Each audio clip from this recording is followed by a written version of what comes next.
Hey you guys, it is me, Laura. This is a little different video from what I'm typically going to be making, but it's a little pep talk for all you homeschoolers out there.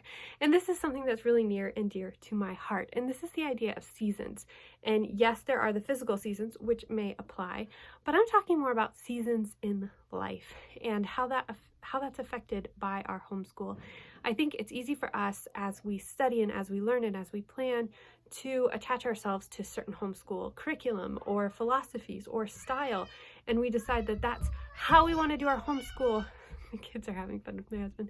And so we picture that for all of our homeschool, but the reality is that life comes in seasons. We have difficult seasons, we have easy seasons, we have busy seasons, we have slow seasons, we have all kinds of seasons, and we have seasons of growth in our children where they're changing and developing in different ways at different rates and hitting different milestones.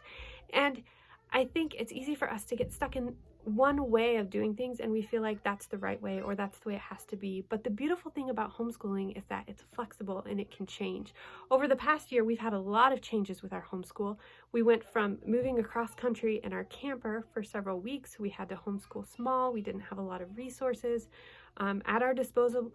We didn't always have reliable internet. So that really changed our homeschooling to when we moved into a teeny tiny little 2-bedroom trailer with our whole family of 5, and that was a challenge in trying to homeschool through that, where we had some space outside but not much, and we were by a busy road with a 2-year-old, and whew, that was wild.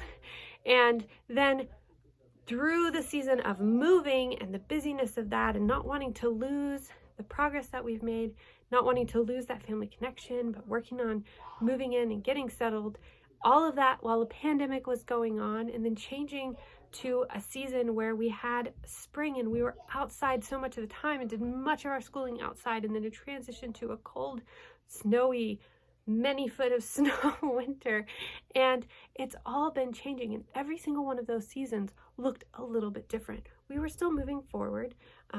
Math has looked different over a year. We've gone from using our Master Books workbook to taking a step back for a while and creating units based on themes. I had one kid working on fractions and another one working on addition and subtraction, multi-digit, and having baskets where we didn't use the workbooks at all, but they just, through these baskets, had hands-on interactive activities and games and things that they could do to put together, and then going back to the workbook for a while and then going back to units. And that's okay. The whole time they were moving forward, but it wasn't necessarily in one book. And as they grow and transition and we see that needs are changing as far as our language art or what's happening, like, that's okay.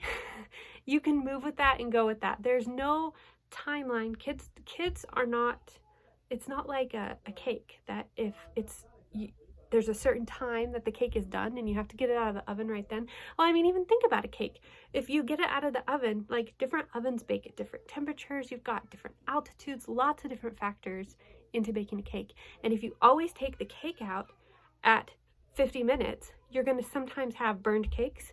You're going to sometimes have cakes that aren't done, and you're going to sometimes have perfect cakes. But the thing with homeschooling is that we can just completely ignore that timer and watch our children, like watching the cake in the oven. And we can do what needs to happen to make that cake bake in the way that it needs to bake. And we also don't need to try to turn a chocolate cake into a spice cake or anything like that. Just let it be. So I just hope that this is an encouragement to you to try something new, and if things aren't working, feel free to change it up. Curriculum is not there to be the end-all be-all. This is how it's got to be. Philosophies of homeschool can be wonderful, and you can pull and learn, but you can pull from a bunch of them. And if there's parts of a homeschooling philosophy that aren't working for you, you can leave it behind. That's totally fine. You can pull from different theories, from even different styles of homeschooling. You can take a little bit of unschooling. You can take a little bit of school at home. You can take a little bit of whatever works for you. And it might look different for each kid. It might look different in different seasons, and that is okay. That's totally okay. That's the way life is. That's the way we work. That's the way it's all done. There's nothing that we've woken up and done exactly the same way from the time we were 5 until now. it all changes and transitions, and it's okay for your homeschool to do that too. So I know that this is kind of a weird video, but I just wanted to give some encouragement, and I figured there might be someone who needed to hear this, that flexibility is totally okay, and just as long as you are encouraging your children to grow and to move forward in the ways that are appropriate for them, you're doing a great job, and it's totally okay, and they're going to be okay. So anyway, I just wanted to leave you with that message, and I hope that you guys are having a great week. Let me know down below, what are some things that you've been changing or tweaking in your homeschool lately that fits the season that you're in right now? I'd love to hear it, and you sharing might be helpful to other people as well. Thank you guys so much. I'll talk to you later. Bye.